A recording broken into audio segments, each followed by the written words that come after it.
नमस्कार मित्रांनो, प्रेमाची गोष्ट या मालिकेच्या आजच्या भागामध्ये मुक्ताने सगळ्यांचे फोटो घेऊन फोटो फ्रेम्स तयार केलेले असतात आणि त्याच्यामध्ये आदित्यचे फोटोज असतात. तर मुक्ता म्हणत असते, या फ्रेम्स पाहिल्यानंतर छान वाटेल त्याला. तर मग तिथे स्वाती आणि कोमल दोघी सुद्धा असतात.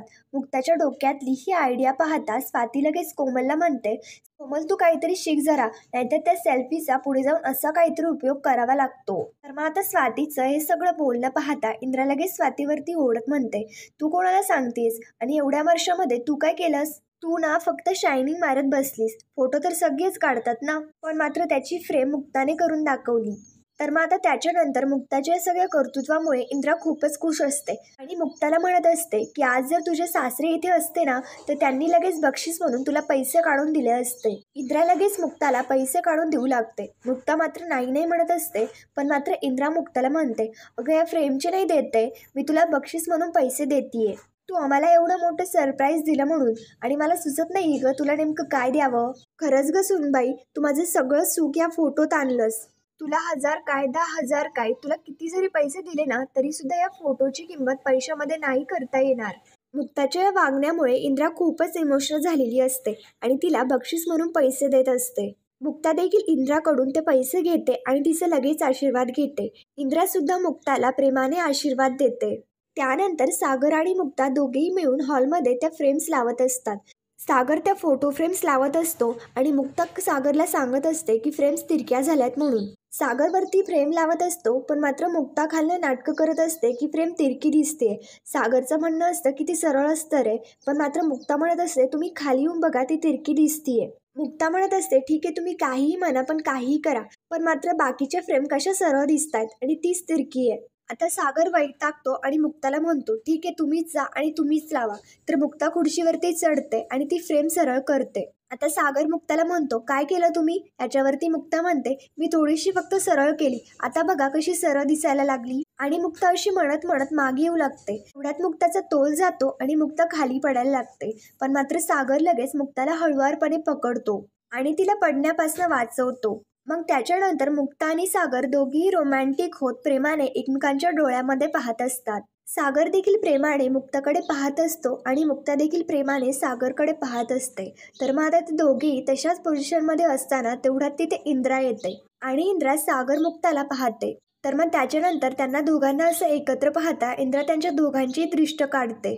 आता इंद्रा तिकडनं निघून जाते, पण मात्र सागर तरी सुद्धा इकडे मुक्ताकडेच पाहत असतो. आता मुक्ता सुद्धा खूप हॅपी असते आणि आता सागर मुक्ताला म्हणतो पुन्हा एकदा डोक्यावरती पडला असतात. याच्यावरती मुक्ता सागरला म्हणते पुन्हा डोक्यावरती पडला असतात म्हणजे?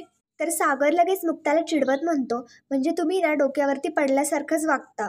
आता मुक्ता लगेच चिडते. याच्यावरती सागर लगेच मुक्ताला म्हणतो ठीक आहे मी होतो म्हणून वाचलात, नाहीतर परत पडला असतात ना. तर मुक्ता सुद्धा याच्यावरती सागरला जशाच तसं उत्तर देत म्हणते की तुम्ही मला सोडून कुठे जाणार? तुम्ही तर कायमच माझ्या सोबत असणार ना, सो मी नाही पडणार आणि पडले तरी तुम्ही मला पकडणार. आणि सागर देखील मुक्ताला म्हणतो मी सुद्धा पडू नाही देणार. मुक्ता त्याच पोझिशनमध्ये असते आणि सागरने अजून सुद्धा मुक्ताला पकडून ठेवलेलं असतं आणि ते दोघे एकमेकांशी बोलत असतात. मग त्याच्यानंतर सागर मुक्ताला म्हणतो ती फ्रेम कशीही लागू देत, पण मात्र तुमच्यामुळे माझं घर एकत्र आलं. तुम्ही एवढं सगळं करताय आदित्यसाठी आणि मला खात्री आहे की आदित्यचा आणि तुमचा फोटो काही दिवसांनी इथे असणार. तर सागरचं हे सगळं बोलणं पाहता मुक्ताला सुद्धा खूप छान वाटत असतं आणि मुक्ता आता त्या फ्रेम लावलेल्या भिंतीकडे पाहत असते. सागर मुक्ता दोघे सुद्धा खूप खुश असतात. मग आता त्याच्यानंतर हर्षवर्धन ऑफिसला जाण्यासाठी रेडी होत असतो. तेवढ्यात लगेच एक नोकर हर्षवर्धनकडे येतो आणि त्याला म्हणतो की मिहिका मॅडमचं कुरिअर आहे. तर हर्षवर्धन लगेच ते ओपन करून पाहतो आणि त्यात काहीतरी मेडिकल रिपोर्ट्स असतात. तेवढ्यात लगेच तिथे मिहिका बाथरूम मधून बाहेर येते आणि लगेच हर्षवर्धनकडे त्याच्या हातातले ते रिपोर्ट्स खेचून घेत म्हणते दुसऱ्याचं कुरिअर असं त्यांच्या परवानगीशिवाय ओपन कसं करू शकता तुम्ही? इतकं सुद्धा समजत नाहीये का? तर मिहिका ते रिपोर्ट्स पाहते आणि ते मिहिकाचे प्रेग्नन्सी रिपोर्ट असतात आणि आता आश्चर्य म्हणजे मिहिकाचे ते प्रेग्नन्सी रिपोर्ट्स पॉझिटिव्ह आलेले असतात. या गोष्टीमुळे मिहिका खूप खुश होते, पण मात्र हर्षवर्धन ओरडत म्हणतो की हे कसं शक्य आहे? आता हर्षवर्धन मिहिकावरती ओरडत म्हणतो तू 3 महिन्यांची प्रेग्नंट आहे आणि हे टेस्ट करण्याआधी तुला मला सांगावंसं नाही वाटलं? मिहिका मात्र हर्षवर्धनला म्हणत असते की कोण आहात तुम्ही माझे? माझं सोडा, माझ्या पोटामध्ये जे बाळ वाढते त्याचे सुद्धा तुम्ही कोण आहात? तर मग आता हर्षवर्धनला तर आता वेगळाच धक्का बसतो आणि हर्षवर्धन मिहिकाला म्हणतो, म्हणजे हे मूल माझं नाही आहे तर. याच्यावरती मिहिका म्हणते, करेक्ट बोललात तुम्ही, हे मूल माझ्या मिहीरचं आहे. हर्षवर्धनची अशी झालेली अवस्था पाहता मिहिका लगेच स्वतःशीच विचार करत म्हणते, अरे वा, आता बरं वाटतंय मला. या हर्षवर्धनच्या चेहऱ्याचा कसा रंग उडालाय. माझ्या डॉक्टर मैत्रिणीच्या मदतीने हा रिपोर्ट मॅनेज केला. एकदम छान वर्क झालाय हा प्लॅन. मग त्याच्यानंतर मिहिका हर्षवर्धनला कॉंग्रॅच्युलेशन्स म्हणत म्हणते की तुम्ही पुन्हा एकदा दुसऱ्या कोणाच्या तरी मुलाचे बाप होणार. कदाचित मला तर असं वाटतंय की देवाने तुमच्या नशिबामध्ये ना हेच लिहिलंय, दुसऱ्याचीच मुलं सांभाळणार तुम्ही. आता मिहिका हर्षवर्धनला चिडवून देत म्हणत असते, कारण की स्वतःचं मूल जन्माला घालायची ना लायकी नाहीये तुमची. आता मिहिकाचं हे सगळं बोलणं पाहता हर्षवर्धन भयंकर चिडतो आणि मिहिकाला मारण्यासाठी हात उगारतो. तर मिहिका सुद्धा चिडते आणि हर्षवर्धनला लगेच थांबवून घेते आणि हर्षवर्धन रागातच लगेच तिकडे निघून जातो. तर मग हर्षवर्धन गेल्यानंतर मिहिका स्वतःशीच हसत विचार करत म्हणते, ही तर फक्त सुरुवात आहे, पुढे बघतच राहा की मिहिका आता काय काय करते ते. त्यानंतर इकडे दुसरीकडे सई आणि आदित्यच्या स्कूलमध्ये आदित्य असाच विचार करत एकटा बसलेला असतो आणि लंच ब्रेक झाला असल्या कारणामुळे सई जेवणासाठी बाहेर आलेली असते. तेवढ्यात सई आदित्यला पाहते आणि लगेच त्याच्याकडे येते. मग आता त्याच्यानंतर सई आदित्यला म्हणते, चल आदी दादा आपण टिफिन खाऊ. पण मात्र आदित्य त्याचा टिफिन सईकडे देतो. तर सई लगेच ते ओपन करून पाहते तर त्यामधले पराठे हे खराब झालेले असतात. तर सई ते पाहते आणि आदित्यला म्हणते, अरे आदी दादा हे तर खराब झालंय, पण मात्र तुला खूप भूक लागली असणार ना. याच्यावरती आदित्य सुद्धा वैतागत म्हणतो, हो ना ग सई, मला खूप भूक लागली आहे आणि नेमकं हा पराठा खराब झालाय. पण मात्र सई आदित्यला म्हणत असते, डोंट वरी आदी दादा, माझ्याकडे ना एक जादू आहे. आदित्य म्हणत असतो, अगं मला भूक लागली आणि तू जादू काय करतेस. पण मात्र सईचं म्हणणं असतं, तू डोळे तर मीट. लगेच आदित्य सईच्या सांगण्याप्रमाणे डोळे मिटतो. सईच्या सुद्धा टिफिनमध्ये पराठेच असतात आणि सई लगेच तिच्या टिफिनमधला एक पराठा आदित्यला देते. आदित्य सईच्या हातातला पराठा घेत म्हणतो, हे तर तुझ्या टिफिनमधलं आहे. याच्यावरती सई म्हणते, डोंट वरी आदी दादा, मुक्ताईने मला एक एक्स्ट्रा टिफिन दिलाय आणि त्यामध्ये तू खाऊ शकतोस. पण मात्र मुक्ताईने दिलंय म्हटल्यानंतर आदित्य लगेच म्हणतो, मग नकोय मला. अगं सई, काय माहिती का, जसं तुला माझ्या मम्माने बनवलेलं नाही आवडत ना, तसंच मला तुझ्या मुक्ताईने बनवलेलं नाही आवडत. मग त्याच्यानंतर आदित्यचं हे सगळं बोलणं पाहता सई सुद्धा काहीच बोलत नाही, ती सुद्धा शांत राहते आणि ओके म्हणत आदित्य समोर पराठे खाऊ लागते. आता सई म्हणत असते की एकदम टेस्टी झालंय, कारण सईला ही गोष्ट माहिती असते की आदित्यला भूक लागली आणि तो टिफिनला नाही म्हणणारच नाही. तर सईचं हे सगळं बोलणं पाहता आदित्य म्हणतो, बरं ठीक आहे, टिफिन दे मला, मी खातो. तर मग आदित्य सुद्धा सईकडनं टिफिन घेतो आणि त्यामधलं खाऊ लागतो. पण याच्यावरती सई विचारते, कसं झालंय. याच्यावरती आधी सांगू लागतो, खरंच खूपच छान झालाय हा मेथी पराठा. सई आता आदित्यला म्हणत असते, बोलले होते ना मी की मुक्ताई खूप छान जेवण बनवते आणि ती खरंच खूप बेस्ट आहे. सई आणि आदित्य दोघेही मिळून जेवण करू लागतात. मग आता त्याच्यानंतर सई आणि आदित्य दोघेही घरी येतात. सईला 5 स्टार दिलेले असतात, त्याच्यामुळे सई आल्या आल्या लगेच मुक्ताला दाखवते. हे पाहता मुक्ता देखील सईचं कौतुक करते. आता मग त्यानंतर आदित्य सोफ्यावरती येऊन बसतो आणि त्याचं लक्ष समोर भिंतीकडे जातं.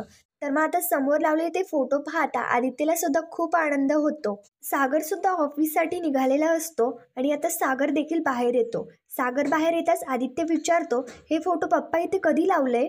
तर मग सागर सुद्धा हसत आदित्यला म्हणत असतो, आत्ता थोड्या वेळापूर्वी लावले. तिथे सावणी सुद्धा ती सगळी गंमत पाहत असते. ते फोटो पाहता सईला सुद्धा खूप आनंद होतो. आता सागर आदित्यला विचारत असतो की तुला हे फोटोज आवडले का. तर आधी सुद्धा खुश होत हो बोलतो. तर मग आता त्याच्यानंतर आदित्य म्हणतो, पप्पा हे फोटोज तुम्हीच लावले नाही ते. याच्यावरती सागर लगेच आदित्यला म्हणतो की नाही, ही आयडिया मुक्ताची आहे, हे सगळे फोटोज मुक्ताने इथे लावलेत. तर सावनी लगेच आश्चर्याने मुक्ताकडे पाहू लागते. तर मग आदी देखील खूप खुश असतो आणि लगेच तो मुक्ताचे आभार मानत म्हणतो, मुक्ता आंटी खरंच खूप थँक्यू, खूप छान लावले तुम्ही इथे फोटो. आदी म्हणत असतो, या फोटोमध्ये मला स्वतःला बघून खूप छान वाटतंय आणि मला असं वाटतंय की ही खरंच माझीच फॅमिली आहे. सावनी मात्र खूप आश्चर्याने आदित्यचं हे सगळं बोलणं ऐकत असते. इकडे मुक्ता आदीला म्हणते, अरे आदी तू काय वेडा आहेस का, ही सगळी फॅमिली तुझीच तर आहे. आता त्याच्यानंतर आदित्य मुक्ताला म्हणतो, आणि आजचा टिफिन पण ना खरंच खूप छान होता. आदित्यचं हे बोलणं पाहता मुक्ता देखील आश्चर्याने त्याला विचारते, म्हणजेच की मी बनवलेला टिफिन खाल्ला तू. आदी सुद्धा म्हणत असतो, हो, कारण की मला सईने दिला. तुम्ही एक्स्ट्रा टिफिन दिला होता ना, तो सईने मला दिला आणि मी तो खाल्ला. खरंच खूप मस्त होता आणि खूप टेस्टी होता. आदित्यचं हे सगळं बोलणं ऐकल्यानंतर मुक्ता तर खूपच आनंदी होते, कारण मुक्ताला आदित्यकडनं हेच तर एक्सेप्टेड असतं. मुक्ताच्या डोळ्यामधले तर आनंद अश्रू आता अनावर होतात. सागर आता सगळ्यांना बाय बोलतो आणि ऑफिससाठी निघून जातो. आता त्यानंतर इकडे दुसरीकडे सागरला खाली जायचं असतं, त्याच्यामुळे तो लिफ्ट बोलावतो आणि त्या लिफ्टमधनं समोरनं लगेच कोमल बाहेर येते. कोमलसुद्धा सागरला बाय बोलते, तो खाली निघून जातो आणि कोमल इकडे घराकडे येऊ लागते. पण मात्र तेवढ्यात कोमलला डस्टबिनच्या तिथे एक कागद भेटतो. कोमल तो कागद उघडून पाहते तर तो कसला तरी महत्त्वाचा दिसतो. तर कोमल लगेच आश्चर्याने ते घरामध्ये घेऊन येते. तर मग आता इकडे दुसरीकडे सावनी लगेच आदित्यला जाब विचारू लागते की आधी तू सईचा टिफिन खाल्लास? मी तुला टिफिन दिला होता, मी तुला आलू पराठे दिले होते, मग ते का नाही खाल्ले? ह्याच्यावरती आदित्य लगेच सावणीला उत्तर देऊ लागतो, अगं मम्मा ते खराब झाले होते आणि खूप वास येत होता. तर मग मुक्ता इकडे लगेच सईला विचारते आणि सईसुद्धा मुक्ताला हो बोलते. आणि इकडे कोमलला तर आता सगळंच लक्षात आलेलं असतं. म्हणजेच की कोमलच्या हातामध्ये जो कागद असतो तो सावनीने ऑर्डर केलेलं असतं आणि त्याची ऑर्डर सावनीने आदल्याच दिवशी केलेली असते. त्याच्यामुळे कोमल लगेच स्वतःशीच विचार करत म्हणते, या आधीच्या मम्मी इतकी आळशी ना दुसरी बाई कुठेच नाहीये. आदल्या दिवशी ऑर्डर केलं आणि दुसऱ्या दिवशी स्वतःच्या मुलाच्या टिफिनमध्ये ते दिलं. किती कहाण बाई आहे ही. मग त्यानंतर कोमलला सुद्धा सावणीचा खूप राग येत असतो. इकडे दुसरीकडे सावणी लगेच आधीला विचारते, मुक्ताने असं काय दिलं होतं टिफिनमध्ये, तो इतकं ते आवडीने खाल्लंस? तर आधी लगेच खुश होत सांगू लागतो की मेथी रोल होता आणि तो खरंच खूप टेस्टी होता. तर मग आता सावणी लगेच आदित्यवरती चिडत म्हणत असते, याआधी तर तू कधी मेथी खाल्लीच नाही, तुला तर कधी आवडतच नव्हती, मग आज कशी खाल्लीस? मग याच्यावरती आदित्य सांगण्याचा प्रयत्न करत असतो की अगं मम्मा मला भूक लागली होती आणि खूप टेस्टी होतं. इकडे सई लगेच खुश होत म्हणते, कारण माझी मुक्ताई टेस्टीच करते तितकं. तिने बनवलेलं सगळ्यांनाच आवडतं, आता आदिदादीला सुद्धा आवडायला लागलंय. मग आता त्याच्यानंतर मुक्ता काय सावनीच्या बोलण्यावरती काही लक्षच देत नाही आणि आदित्य सईला म्हणते, तुम्ही दोघे जा लवकर फ्रेश व्हा, मी तुम्हाला गरमागरम जेवण वाढते. तर मग आदित्य आणि सई लगेच दोघे फ्रेश होण्यासाठी तिकडे निघून जातात. मग त्याच्यानंतर इकडे सावनी मुक्ताकडे खूपच रागारागाने पाहत असते. हे सगळं पाहता इंद्राला खूप राग येतो आणि इंद्रा इकडे लगेच सावनीवरती ओढत तिच्याकडे येत म्हणते, जर माझ्या मुक्ताकडे डोळे वाटारून बघशील ना तर डोळे हातात काढून देईल तुझ्या. ती बिघडवणारी नाही तर बनवणारी आहे. जर तिला काही बोलली ना तर तुझी जीभ कापून बोंबल्यासारखी फ्राय करून तुलाच खायला घालीन. आता इंद्राचं हे सगळं धमकीबाज बोलणं सावणीला सुद्धा पटतं. ती सुद्धा घाबरते आणि लगेच रागारागामध्ये तिकडनं निघून जाते. इंद्रा आणि स्वाती तिकडनं किचनमध्ये निघून जातात. तर मग आता इकडे मुक्ता स्वतःशीच विचार करत असते, सकाळी केलेले पराठे दुपारपर्यंत टिकले कसे नाही, ते खराब कसे झाले? मग इकडे कोमल लगेच मुक्ताकडे येते आणि मुक्ताला ते बिल दाखवत म्हणते, हे बघ वहिनी, मला आत्ता येता येता डस्टबिनच्या तिथे पडलेलं मिळालं. तर मग मुक्ताच्या सुद्धा सगळं काही लक्षात येतं आणि मुक्ता लगेच स्वतःशीच विचार करत म्हणते, म्हणजेच की सावणीने सकाळी उठून मेहनत करायला नको म्हणून आदल्या दिवशीच पराठा ऑर्डर केला आणि सकाळी आदित्यच्या डब्यामध्ये दिला. तरीच विचार केला की सकाळी किचन एवढं स्वच्छ तरी कसं? काय बाईही स्वतःच्या मुलाला शिळं खायला घालते आणि मुक्ताला सुद्धा सावणीचा खूप राग येतो. आता मुक्ता विचार करते, थांबस तू, नाही तुझ्या हाताने सगळ्यांना ताजं जेवण करून घातलं ना तर मग माझं नाव सुद्धा मुक्ता कोळी लावणार नाही. तर मग मित्रांनो, पुढील भागामध्ये आपण पाहणार आहोत मुक्ता सावणीला मेथी कशी निवडायची हे शिकवते आणि त्याच्यानंतर तिला मेथी निवडायच्या कामामध्ये लावून देते. मग त्यानंतर मुक्ताला बाहेर जायचं असतं, त्याच्यामुळे मुक्ता सावणीला म्हणते, मी गेल्यानंतर कुठलीही हुशारी करू नका, नाहीतर फोनचा वापर करून एखाद्या ॲपवरनं निवडलेली मेथी मागवाल. शिकून घ्या हे सगळं, कारण काय माहिती का, आपल्या आयुष्यामध्ये फक्त एकच महत्त्वाचं नातं उरलंय, ते म्हणजे आदित्यची आई. त्या पोरासाठी तरी एक चांगली आई बनण्याचा प्रयत्न करा. तर सावणी सुद्धा मुक्ताच्या सगळ्या बोलण्याकडे खूपच रागारागाने आणि आश्चर्याने पाहत असते. तर मग मित्रांनो, पुढील भागांच्या डेली अपडेटसाठी आमच्या चॅनलला लगेच सबस्क्राईब करा. थँक्यू.